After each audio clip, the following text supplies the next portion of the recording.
And as we take forward the Mirror Now campaign to uphold citizens' rights, I'm speaking with Kiran Bedi, of course known for her many roles in improving the state of Delhi. She was also a former Delhi Chief Ministerial candidate. Ma'am, pleasure to speak with you on Beyond the Headline, and thank you so much for joining us. As we look at a plan that may have started with the right intention, but implementation and lopsided implementation is resulting in harassment of citizens. We've been talking about the rule that old cars that are plying in Delhi or parked in Delhi are being lifted and sometimes without notice. What's your view on this? Tamanna, you and I probably are not privy to what kind of deliberations went beyond prior to the implementation of this NGT order. It's important to know what kind of deliberations, discussions went on before or conducted before implementation of this order. It's important to know, were people taken into confidence? Were there discussions amongst officers for implementation? Were there implications with the transport department, other implications taken into account? Were the automobile associations were taken into account? If deliberations were conducted, what were the minutes? What was the consensus? Did we make public what the consensus is about? I think it's important to have deliberations prior to such an important decision, which affects people's rights, because these are property rights. Every vehicle is a private property. It is a fact. It's a private property. And it's not a stolen property.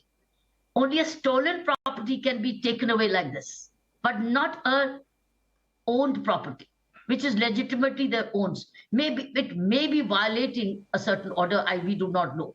But what is important from my administrative experience point of view is very important that before the implementation of such an order of the NGT or a court order, deliberations take place, discussions happen, policy implications taken place, a standard operating procedure is set in place, and that made public. And people are given sufficient notice through television, through social media, through notifications, through advertisements, etc., because it is personal property. It's not stolen property. You can only take away such a property if it's a stolen property. This is not a stolen property. It may be violating a certain regulations of a notification. That's where my view is. You know, ma'am, in this particular case, they started the campaign earlier this year, and soon after, when there were complaints, they actually suspended it. They suspended it for a while. The transport minister of the Delhi government said he was suspending it, and then they started it up again. Now there seems to be a lack of clarity at what point they've started it. And while we are speaking to so many citizens during this campaign, many of them are complaining that there is absolutely no notice. Now, under the due process of law, even if someone is on the face of it, prima facie, this is an NGT order, and then, Supreme Court has upheld it, seems to be violating that norm of plying an old vehicle or parking an old vehicle. Can you, under the law, just pick up someone's property without even giving them due notice or a chance to respond? I think there's something gone wrong with the law, implementation of the law, and the ethics of law, and morality of law, and human rights of law. So I think there's something got blurred. No law is a mechanical law. Law concerns people's human rights. It also means human handling, human conduct, human behavior. So I personally feel, that's why I'm asking you, the deliberations by the concerned authorities, what kind of deliberations went on? And was that finally an emerged consensus? And secondly, if it is, first of all, as I said, it's not a stolen property. As a police officer, I can say, I can lift a vehicle where it's suspected to be stolen. But I should not be lifting a property which I know the owner, to whom it belongs. And the owner has a right to know what is you going to do with it. And the owner has a right to know what are you going to do with it after, and that can you track it. I'm aware of certain people who I know they connected with me and said, what do we do? And he says it's an emotional property. It's an emotional property. My father bought it for me, and I want this. All right. If Delhi does not want it to be seen flying, I'm willing to take it to Tamil Nadu and pass it on back to my brother there. So can the authorities allow me to take it, give me some days to take it to Tamil Nadu and pass it back to the family So to whom no, it belongs? actually, ma'am, let me come to that point, because there are options for people who do not just want their vehicle lifted and sent to the scrap house and get peanuts for it. So you have an option to apply for an NOC where you can either apply or sell that vehicle outside Delhi. You can pay an authorized dealer and change it into an electric vehicle, but that will cost you a lot and you have to do it at your own cost. So these options exist, which exactly comes back to my point. You have seen the administrative side of it and the context in which this law actually came into being, which was to protect Delhi from pollution, which the city suffers each and every year. How would you have handled this?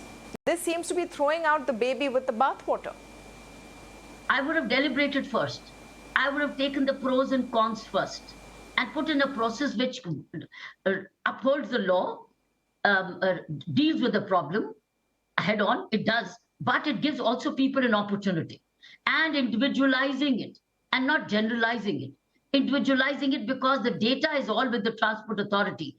Each one of them could have been said, submit online your PUC certificate that it's not polluting. Submit online. And what you propose to do, this is the new order of the Honorable Court. I think we could have individualized it because it's online available. Everybody could have been asked to respond. What do they do with this age-old vehicle which may be polluting? But there may be vehicles which may not be polluting. Some people may have looked after. I know I personally had I had a Maruti in 1985. My father always bought white petrol to maintain it so well that it never polluted. He paid more to buy white petrol. So what I'm saying is some people have loved their vehicle, they maintain it very well, and some have done overage, but then it's disqualifying because of the age factor. So that means you can go back and offer a mechanical certificate and go individualize. I think sometimes law can be generalized and some law can be individualized. I think that's where the deliberations were important. I think you need to go back to the authorities concerned to find out what thinking went behind it. Did you mechanically apply the law, or did you humanely, intelligently apply the law? Yeah. There is also a call, like you said, in the case of senior citizens, they may have a very well-maintained, sparsely used vehicle and may not be in a position to go and buy a new one, without a large income, etc. There may be cases where people can't afford a new vehicle and have to give up something which may not be polluting. Do you think the entire rule needs to be re-looked at from the get-go to make sure it doesn't become a tool of harassment? Right now, the Delhi police is at the receiving end because they're actually implementing this, and it's seen as a tool of harassment. Which is why I said, was Delhi police part of the deliberations? And what was the viewpoint of the Delhi police? And to know the view of the Delhi police, it's the Lieutenant Governor. He has to tell us because the Delhi police reports to the Lieutenant Governor.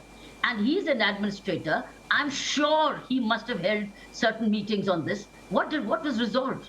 What was clarified? And was the viewpoint of Delhi police taken into account? I think very, very important. And that the middle class, which may be saying, give us time to sell this vehicle.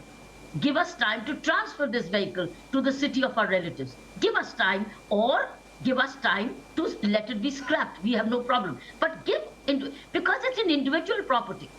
It's individual property, and I think that's where the administrator of the Delhi alone can answer what kind of thinking went behind. And then, as you said, what were the rules? That's where the standard operating procedure comes in, and they should have been made public. And they could have been advertised. We spent so much money on advertisement. Was this advertised properly? That these are the conditions, friends, so that people are duly informed? Would you say, ma'am, there is a case for reviewing these rules? I think so. I think it's a question of understanding and taking people into confidence and giving everybody an opportunity. and it needs to be individualized. Age is one, maintenance is another. Should maintenance be a part of that consideration or not? It should be considered. And even if it is maintenance, what is the time period? I think it can be. It is possible. Absolutely. It's possible. I think it's a case for reconsideration on humane lines. And middle classes, I think, cannot easily lose a vehicle or scrap a vehicle, but can be given compensation to going for a substitute. I think it requires humane management of this.